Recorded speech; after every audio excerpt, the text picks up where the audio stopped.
Hello दोस्तों, आपका स्वागत है हमारे चैनल चैंपियन जैद पर। मैं हूं आपका दोस्त मोहम्मद जैद। और दोस्तों, फाइनली आपकी वो जो वीडियो थी जिसके लिए आप इतने दिन से परेशान थे कि कौन सी स्ट्रीम सेलेक्ट की जाए, उसके लिए फाइनली ये वीडियो आ गई है। मैं जो भी बताऊंगा यहाँ पे महाराष्ट्र बोर्ड के स्टूडेंट्स के लिए बताऊंगा, ठीक है?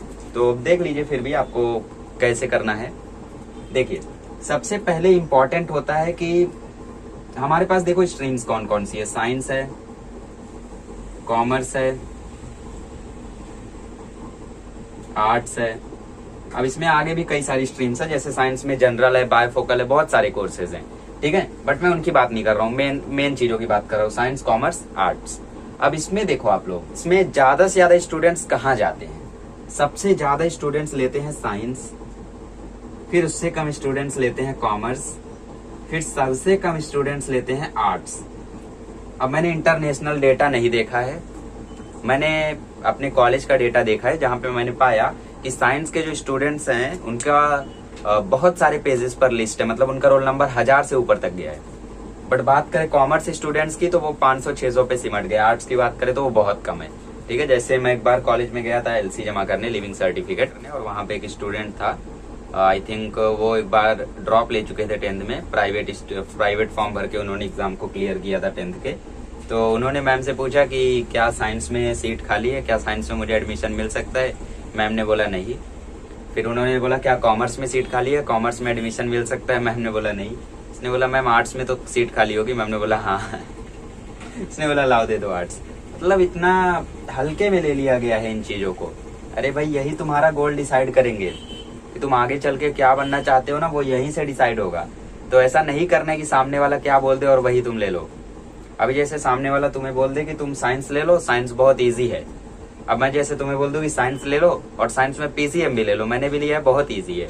पर जरूरी नहीं है जो मुझे इजी लग रहा है वो तुम्हें भी इजी लगा हो या फिर लगे, ठीक है? कल को तुम्हें हार्ड लगा तो तुम मुझे ही बोलोगे। तो इसीलिए कभी भी किसी के कहने पर कोई भी चीज चूज मत करना, ठीक है? सबसे पहले डिसाइड कर लो अपना गोल। ये कंफ्यूजन उन्हीं लोग को होगी जिनका गोल डिसाइड नहीं है। अब जिन लोगों ने बोला है मुझे नीट करना है, मुझे JEE करना है, मुझे इंजीनियरिंग करनी है, मतलब वही आ गया, MST CET, जो भी तुम्हें एग्जाम देना है, इतने सारे एंट्रेंस एग्जाम है, सबका रास्ता है साइंस। तो उनका तो डिसाइड हो ही गया होगा कि साइंस लेना है। अब वो कंफ्यूज होंगे साइंस में क्या लूं, साइंस में PCM लूं, PCB लूं, PCM भी लूं। तो अगला वीडियो इसी पे आएगा। जी हाँ, महाराष्ट्र बोर्ड में यही फायदा है कि आप PCM भी चारों सब्जेक्ट रख सकते हो, ठीक है? ताकि मन किया तो नीट दे दो, मन किया JEE दे दो, दोनों दे दो। एक में -2 आएगा, एक में -1 आएगा, फिर बोलेंगे -1 वाला अच्छा है, उसी को देते हैं आगे। तो अपना गोल डिसाइड कर लो, और अगर डिसाइड नहीं किया है तो आज ही पापा से पूछो, या फिर जो भी आपके मोटिवेटर है, अपने बड़े भाई से, पापा से, दादा से, ग्रैंडफादर, नाना, ठीक है? किसी से भी आप पूछ सकते हो कि मुझे क्या बनना चाहिए, और उन्होंने जरूर सोच रखा होगा कि इसे यही बनना चाहिए, ठीक है? तो अपना गोल पहले डिसाइड कर लो। तुम्हें डॉक्टर बनना है, साइंस लेना होगा। इंजीनियरिंग करनी है, साइंस लेना होगा। CA करना है, कॉमर्स लेना होगा। टीचर बनना है, प्रोफेसर बनना है, आर्ट्स लेना होगा। मतलब इंग्लिश हिंदी पढ़ाना है, उसके लिए आर्ट्स लेना होगा। बाकी साइंस तुम्हें आगे पढ़ाना है, साइंस लो, साइंस में PhD कर लो ग्रेजुएशन कंप्लीट करके, ठीक है? तो पहले अपना गोल डिसाइड कर लो कि तुम्हें करना क्या है। ये नंबर्स मत देखो, 95 वाला स्टूडेंट भी कॉमर्स लेता है, 99% वाला स्टूडेंट भी आर्ट्स लेता है, ठीक है? और 60% वाला स्टूडेंट भी साइंस लेता है, क्योंकि हर एक के अंदर एक एम्बिशन होता है कि हाँ मुझे ये चीज करनी है। अब कई सारे लोगों को देखा, मेरे कई दोस्त ही ऐसे हैं जिन्होंने साइंस को नहीं लिया, ये बोल के कि साइंस यार बहुत हार्ड है, समझेगी नहीं। बट लिटरली मैं बोलूँ ना, साइंस बहुत ईजी है। तुम्हें 10th का साइंस अगर समझा था तो गारंटी देता हूँ तुम्हें 11th का यूं समझेगा। CBSE का मालूम नहीं, SSC का जरूर समझेगा, क्योंकि CBSE और स्टेट बोर्ड में 2 चीजों का अंतर है, जो कि मैं किसी और वीडियो में एक्सप्लेन करूंगा, ठीक है? कि तुम्हें स्टेट बोर्ड से CBSE करना चाहिए या नहीं, I will explain letter, okay? तो फिलहाल तो आप लोगों को अपना गोल डिसाइड कर लेना है। जो भी आपका गोल है उसके हिसाब से आप स्ट्रीम चूज करें। अब कई सारे गोल ऐसे होते हैं जिनके लिए आपके पास तीनों स्ट्रीम अवेलेबल होती है, लाइक UPSC। जैसे आपको UPSC करना है तो आपको ग्रेजुएशन चाहिए, ठीक है? आप ग्रेजुएट हो जाओ, उसी के बाद UPSC का एग्जाम दे सकते हो। तो ग्रेजुएशन के लिए कई सारे रास्ते हैं। आप ऐसा भी कर सकते हो कि आपने नीट क्रैक किया, आप नीट में पूरा कोर्स कंप्लीट किए 5 साल में, और फिर 5 साल के बाद आप UPSC का फॉर्म भर के IAS की तैयारी भी कर सकते हो। आप IIT करके भी तैयारी कर सकते हो, आप CA करके भी तैयारी कर सकते हो, आप मतलब प्रोफेसर जो भी है, तीनों फील्ड आपके लिए अवेलेबल है। तो इसमें आपको देखना होगा आपका इंटरेस्ट, ठीक है। दोस्त इसमें जा रहा है, दोस्त को मत देखो, ऑनलाइन लेक्चर है, दोस्त काम नहीं आएगा। ऑफलाइन हो जाएगा तो भी दोस्त काम नहीं आने वाला है, ठीक है। मैंने भी कई सारे लोगों को बोल दिया था कि यार साइंस बहुत ईजी है, तो साइंस ले ले, बाकी मैं तो हूँ ही हेल्प करने के लिए, बट आज तक उनका कॉल नहीं आया कि हेल्प कर दो। इसका मतलब वो खुश हैं, साइंस लेके वो खुश हैं, ठीक है। तो देखो, UPSC करना है तो फाइंड योर इंटरेस्ट, कि तुम्हारा इंटरेस्ट कहाँ है। तुम जैसे गोल के लिए पूछ लिए, तुम्हारे पापा ने बोला तुम्हें नीट करना है, डॉक्टर बनना है, बट तुम्हारा इंटरेस्ट मैथमेटिक्स में है, तुम्हें PhD करनी है मैथमेटिक्स में, ठीक है। तो अपना इंटरेस्ट देखो पहले, और एक बार तुम्हें इंटरेस्ट दिख गया तो तुम कन्विंस कर ले जाओगे पेरेंट्स को भी, ठीक है। तो अपना इंटरेस्ट पता करो कि तुम्हें इंटरेस्ट कहाँ है। अगर तुम्हें मैथ और साइंस में इंटरेस्ट है तो तुम साइंस लो, अगर तुम्हें सिर्फ मैथ में इंटरेस्ट है, साइंस एकदम बकवास लगती है, कॉमर्स ले लो या आर्ट्स ले लो, दोनों में मैथमेटिक्स अवेलेबल है, ठीक है। बाकी अगर आपको बचपन से ही डिसाइडेड है कि आपको CA ही करना है, आपको UPSC ही करना है, अगर आप बचपन से एकदम डिटरमाइंड हो, एकदम दृढ़ हो कि तुम्हें UPSC ही करना है, IAS की तैयारी करनी है, तो आर्ट्स ले लो, ठीक है। ये बेस्ट है, आर्ट्स बेस्ट है UPSC की तैयारी के लिए, ठीक है, जहां तक मेरी नॉलेज है, ठीक है। अब बाकी आपको अगर बचपन से ही ऐसा लगता है कि पता नहीं मैं UPSC क्रैक कर पाऊंगा, नहीं क्रैक कर पाऊंगा, अगर ऐसा है तो रिस्क मत लो, साइंस ले लो। बाकी स्कोप की बात करें तो स्कोप सब में है, ठीक है, स्कोप सब में अवेलेबल है, साइंस में भी है, कॉमर्स में भी है, आर्ट्स में भी है। बट फर्क क्या है कि साइंस आपको जल्दी काम दिला सकता है, ठीक है। कॉमर्स भी आपको उतना जल्दी नहीं, बट फिर भी बैंक वगैरह में आपकी जॉब लग सकती है, अच्छी खासी सैलरी वाली। आर्ट्स की बात करें तो यहाँ पे आपके लिए कोर्सेज अवेलेबल हो जाएंगे, एक बार आपने 12th क्लियर किया, फिर BA में BSc ये सब करना पड़ेगा, ठीक है। तो अगर आपको जल्दी से जल्दी जॉब लेनी है तो आप मेरी मानो तो साइंस लो, ठीक है, कि जल्दी से जल्दी जॉब करनी है, पैसे कमाने, तो आप साइंस ले लो। इसलिए नहीं, क्योंकि इसमें क्या होगा कि आपको 12th में ही कोई कॉम्पिटिटिव लेवल का एग्जाम दे देना है, लाइक MST CT दे दो 12th में, अच्छा खासा परसेंटेज आया, मस्त इंजीनियरिंग कॉलेज में एडमिशन ले लो, एंड देन कीप, ठीक है। उसके बाद कोर्स कंप्लीट करो, फिर स्टार्ट करो अपनी अर्निंग। बट आर्ट्स की बात करें तो यहाँ पे आपको आगे चल के भी ग्रेजुएट होना पड़ेगा, फिर उसके लिए भी एग्जाम देना पड़ेगा, तो लगभग समय तो सब में बराबर हो जाता है। तो बेसिकली मैं यही कहना चाहता हूँ, ज्यादा कंफ्यूज नहीं करना चाहता, पहले आप अपना गोल डिसाइड कर लो। डोंट लिसन अदर्स, दूसरों की सुनो ही मत, वरना कल को तुम दूसरों को ही बोलोगे कि तुमने ऐसा कर दिया था, और फिर वो दूसरा काम भी नहीं आएगा तुम्हें, ठीक है। और फाइंड योर इंटरेस्ट,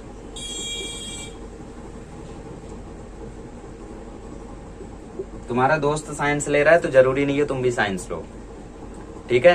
तुम्हारा दोस्त कॉमर्स ले रहा है तो जरूरी नहीं है तुम भी कॉमर्स लो, ऐसा बिल्कुल जरूरी नहीं है। तुम्हारा जिसमें इंटरेस्ट है वो करो। पहली बात तो तुम्हारा गोल अगर डिसाइड हो गया तो वहीं पे तुम्हारा काम हो जाएगा। अब अगर गोल तुम्हारा ऐसा है जो तीनों सब्जेक्ट से हो सकता है तो फिर थोड़ी सी परेशानी हो सकती है, तो फिर वो आगे चल के फाइंड योर इंटरेस्ट में कंप्लीट हो जाएगी। तो आज ही आप अपना इंटरेस्ट पता करें। अब इंटरेस्ट कैसे पता करना है, 11th की बुक रीड करें, देखते हैं कौन सा सब्जेक्ट समझ में आता है वही ले लेंगे। पता चला एक भी सब्जेक्ट नहीं समझ में आया, पढ़ाई ही छोड़ दी। ऐसा नहीं करना है। 11th का तुम्हें कोई भी सब्जेक्ट इतना आसानी से नहीं समझेगा। मुझे पता है तुमने बायो का पहला चैप्टर जो 3 पेज का है उसको रीड किया होगा और समझ भी लिया होगा, खत्म भी कर दिया होगा, बट जरूरी नहीं है कि पूरा बुक वैसा हो, ठीक है। तो आप लोग हमेशा याद रखें कि बुक पढ़ के कोई चीज ना डिसाइड करें। आपने 10th में और मार्क्स पे भी मत जाओ, मार्क्स हमेशा आपकी असली सच्चाई नहीं बताया करते हैं। मार्क्स पे भी मत जाना एकदम कि मेरा प्रीलियम में मैथमेटिक्स में यार 99 था, साइंस में 100 था, तो मैं साइंस ही ले लेता हूँ। जरूरी नहीं है। अब क्या पता तुमने प्रीलियम में कैसे स्कोर कर लिया है ना, अब क्या पता तुमने एग्जाम में वही क्वेश्चन आ गए जो तुमने रटे हुए थे, जो तुमने समझा ही नहीं था वो आया ही नहीं। तो मार्क्स पे भी मत जाना, पता करो अपना इंटरेस्ट कहाँ है। अगर तुम्हें साइंस के एक्सपेरिमेंट में इंटरेस्ट है, साइंस की चीजों को समझने में इंटरेस्ट है, आजू बाजू को समझने में इंटरेस्ट है, तो तुम साइंस ले सकते हो। इकोनॉमी पढ़ना है, देश को जानना है और अच्छे से समझना है, पूरा इतिहास जानना है, ये सब करना है, ये सब में इंटरेस्ट है आपको, तो कॉमर्स और आर्ट्स ले सकते हो।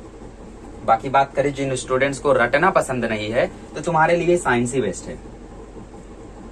रटना इन द सेंस चीजों को याद रखना। साइंस में तुम्हें रटने वाला कोई सब्जेक्ट नहीं है। केमिस्ट्री नहीं, वो भी रटने वाला नहीं है। बायोलॉजी, हाँ बायोलॉजी है, बट तुम PCM लेते हो तो कहाँ, ठीक है। बायो भी वैसे उतना नहीं है, बट कॉमर्स आर्ट्स लेते हो तो यहाँ पे थोड़ी बहुत परेशानी उठानी पड़ सकती है आपको, ठीक है। तो जो भी है, आप अगर आपको चीज़ों को जानना में दिलचस्पी है और आप अच्छा करना चाहते हो आगे चल के, तो आप लोग ये दोनों ले सकते हो, वरना टेक साइंस। अब आगे बढ़ते हैं और जानते हैं 11th में कौन कौन से सब्जेक्ट्स होंगे महाराष्ट्र बोर्ड में। ठीक है, तो आपको होगा फिजिक्स, केमिस्ट्री, साइंस का बता रहा हूं मैं, फिर कॉमर्स का भी बताऊंगा, फिर आर्ट्स का भी बताऊंगा। ठीक है, केमिस्ट्री, बायोलॉजी, बायोलॉजी होता है ऑप्शनल, मैथमेटिक्स होता है ऑप्शनल, और हिंदी होता है ऑप्शनल। हिंदी की जगह आप आईटी भी ले सकते हैं, बट मेरी माने तो हिंदी ले, ज्यादा बेटर रहेगा। ठीक है, और होता है इंग्लिश, जो कि होता है कंपलसरी। ठीक है, साइंस के सब्जेक्ट है, आपकी मर्जी है, आप हिंदी की जगह कुछ और ले सकते हो, but Hindi is a easy subject. ठीक है, बाकी आईटी के लिए आपको इन्फॉर्मेशन टेक्नोलॉजी की बुक पढ़नी पड़ेगी, उसके लिए एमसीक्यू वगैरह होता है। ठीक है, तो साइंस की बात करें तो आप अगर उसमें बायफोकल कोर्स लेते हो तो आपको बायोलॉजी की जगह कंप्यूटर साइंस भी मिल सकता है। बाकी आपकी अगर मदर टंग मराठी है, संस्कृत है, तो आप लोग हिंदी की जगह मराठी संस्कृत भी ले सकते हो। अगर तीनों नहीं लेना है तो यू कैन चूज आईटी। ठीक है, तो ये तो रही साइंस की बात, देख लो अच्छे से। ठीक है, अब बात करते हैं हम कि कॉमर्स का कौन कौन सा सब्जेक्ट्स रहता है। ठीक है, तो रही बात कॉमर्स की, तो उसमें भी आपको इंग्लिश, हिंदी, मराठी, संस्कृत हिंदी, मराठी, संस्कृत, आईटी में कोई एक लेना है आपको। ठीक है, इंग्लिश, हिंदी, मुझे जहां तक लगता है हिंदी या मराठी आप चूज करोगे। ठीक है, थर्ड सब्जेक्ट आता है इसमें ओसी, ऑर्गेनाइजेशन ऑफ कॉमर्स, इकोनॉमिक्स, फिर आता है बुक कीपिंग, बीके के बाद आपका आता है लास्ट में मैथ्स। तो कॉमर्स में आप लोग देख सकते हो फिजिक्स, केमिस्ट्री, बायो, कुछ भी नहीं है। तो ये तो रहा कॉमर्स। अगर आपको ज्यादा इंटरेस्ट है सीए वगैरह में या फिर बैंकिंग की जॉब चाहिए, तो आप लोग ये चीज ले सकते हो, बेस्ट है। ठीक है, अब बात करते हैं आर्ट्स की। देखो सब्जेक्ट से भी काफी कुछ क्लियर हो जाता है कि आपको लेना क्या चाहिए। ठीक है, आर्ट्स में होता है इंग्लिश, ऑफ कोर्स। आर्ट्स देखो यूपीएससी के लिए बेस्ट क्यों है, बेस्ट फॉर यूपीएससी, क्योंकि इसमें आपको हिस्ट्री भी मिल जाएगा, पॉलिटिकल साइंस, ठीक है, political science, geography, maths, Hindi की जगह संस्कृत, संस्कृत की जगह मराठी, मराठी की जगह आईटी ऑप्शनल। ठीक है, और एक और है इसमें आर्ट्स में, दैट इज सोशियोलॉजी। तो एक सब्जेक्ट जस्ट ज्यादा है इसमें, but not to worry, because history, political science लगभग एक ही हो जाता है। तो अभी देख लो इन सब्जेक्ट्स को। अगर सच में आप बचपन से आपका सपना रहा है कि आपको आईएएस ऑफिसर, आईपीएस ऑफिसर ही बनना है, तो आर्ट्स चूज करो। बाकी अगर आपको लगता है कि यूपीएससी कर लेंगे या फिर हो जाएगा, तो आप साइंस ले लो।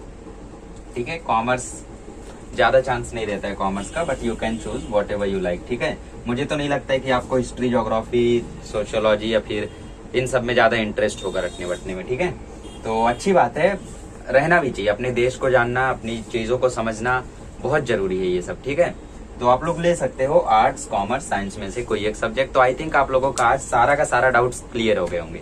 तो अभी कमेंट में लिख दो कि क्या लेने वाले हो। अगला वीडियो आएगा कि साइंस में पीसीएम लेना चाहिए, पीसीएम में लेना चाहिए, पीसीबी लेना चाहिए। ठीक है, ध्यान से देख लो, एक और बार बता देता हूँ। सबसे पहले अपना गोल डिसाइड कर लो, दूसरों का मत सुनो, दूसरों को कुछ भी बोलने दो, वो तुम्हारा पेपर लिखने नहीं आएंगे। तीसरी चीज, अपना इंटरेस्ट पता कर लो कि तुम्हें इंटरेस्ट कहाँ पे है। अब इंटरेस्ट कैसे पता चलेगा, मार्क्स से नहीं पता चलेगा। इंटरेस्ट तब पता चलेगा जब कुछ दिन ठंडे दिमाग से सोचोगे। ठीक है, कि तुम्हें क्या पसंद है, बायो पसंद है, साइंस पसंद है और मैथ्स पसंद है, क्या पसंद है। ठीक है, तो सब्जेक्ट भी आप लोगों को काफी कुछ बता जाएंगे। कॉमर्स में जैसे आपने देख लिया इकोनॉमिक्स, बुक कीपिंग, ये सब सब्जेक्ट, तो हो सकता है आपको थोड़ा सा मन करे कि रहने दो। फिर आपने आर्ट्स में देख लिया कि ज्योग्राफी है, हिस्ट्री है, हमारे देश को जानना मिलेगा, काफी कुछ जानकारियां इसमें हमें मिलेगी। ठीक है, तो ये देख के हो सकता है आपका इंटरेस्ट डेवलप हो जाए। और रही बात साइंस की, तो उसमें सब लोग जानते हैं क्या क्या है ना। तो अगर आपको 10th में साइंस समझ में आया था, 10th में आपने मैथ्स अच्छे से किया था, आपको हर एक एक्सरसाइज का हर एक क्वेश्चन अच्छे से आता था, तो आप लोग 11th में भी साइंस ले सकते हो। ठीक है, मैं गारंटी देता हूँ आप 11th में भी वैसे ही परफॉर्म करोगे। बाकी जिनका अच्छा नहीं था वो लोग इम्प्रूव कर सकते हैं। ठीक है, चलिए, तो ये जानकारी आपके लिए है, इसको अच्छे से नोट डाउन कर लें, समझ लें और कमेंट बॉक्स में बताएं कि आप क्या लेने वाले हैं। ठीक है, और कोई डाउट रह गया हो तो प्लीज आप लोग बता दें, ताकि मैं ये थोड़ा और इम्प्रूव कर सकूं। अगले लेक्चर में मिलेंगे तो मैं आपको बताऊंगा कि आपको क्या लेना चाहिए, physics, chemistry, maths, physics, chemistry, bio या फिर दोनों। ठीक है, चलिए, थैंक यू सो मच।